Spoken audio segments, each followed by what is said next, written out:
त्वमेव सर्वं खल्विदं ब्रह्मासि त्वं साक्षादात्मासि नित्यं ऋतं वच्मि सत्यं वच्मि अवात्वं माम् अवावक्तारम् अवाश्रोतारम् अवादातारम् अवाधातारम् अवानुषणम् अवाशिषम् अवापश्चातात् अवापुरस्तात् अवोत्तरात् अवादक्षिणात् अवाचोद्ध्वातात् अवाधरातात् सर्वतो मां पाहि पाहि समन्तात् त्वं वाङ्मयस्त्वं चिन्मयः त्वम् आनन्दमयस्त्वं ब्रह्ममयः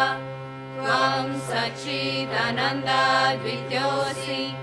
त्वं प्रत्यक्षं ब्रह्मासि त्वं ज्ञानमयो विज्ञानमयोऽसि सर्वं जगदिदं त्वतो जायते सर्वं जगदिदं त्वतस्तिष्ठति सर्वं जगदिदं त्वयि लयमेष्यति सर्वं जगदिदं त्वयि प्रत्येति त्वं भूमिरपो अनलो अनिलो नभः त्वं चत्वारि वाक्पदानि त्वं गुणत्रयातीतः त्वं देहत्रयातीतः त्वं कालत्रयातीतः त्वं मूलाधारस्थितोऽसि नित्यं त्वं शक्तित्रयात्मकः त्वं योगिनो जयन्ति नित्यं त्वं ब्रह्मा स्वं विष्णु स्वं रुद्रा स्वं इन्द्रा स्वं अग्नि स्वं वायु स्वं सूर्य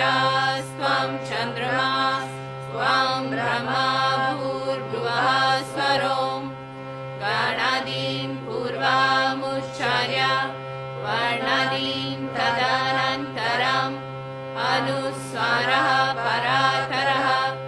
अर्धेन्दुलसितं तारेण रुद्धम् एतत् तव मनुस्वरूपम् गकारः पूर्वारूपम् आकारो मध्यमारूपम् अनुस्वाराश्चान्त्यारूपम् बिन्दुरुदरारूपम् नादः सन्धानं सहिता सन्धिः सैषा गणेशा विद्या गणका ऋषिः निषद् गायत्री छन्दः गणपतिर्देवता ॐ गं गणपतये नमः एकदन्ताय विद्महे वक्रतुण्डाय धीमहि तन्नो दन्ती प्रचोदयात् एकदन्तं चतुर्हस्तं पाशामङ्कुशधारिणं रदं च वरदं हस्तैर्बिभ्रणं मूषध्वजं रक्तं लम्बोदरं शूर्पकर्णकं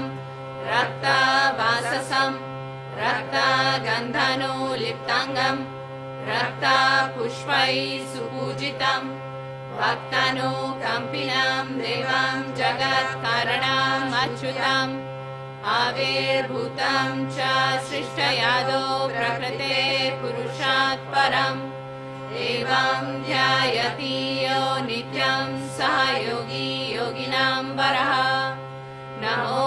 व्रातपतये नमो गणपतये नमः प्रमथपतये नमस्ते अस्तु लम्बोदराय एकदन्ताय विघ्ननाशिने शिवसुताय श्रीवरदामूर्तये नमो नमः साक्षात् श्री आदिशक्ति माताजी श्री निर्मला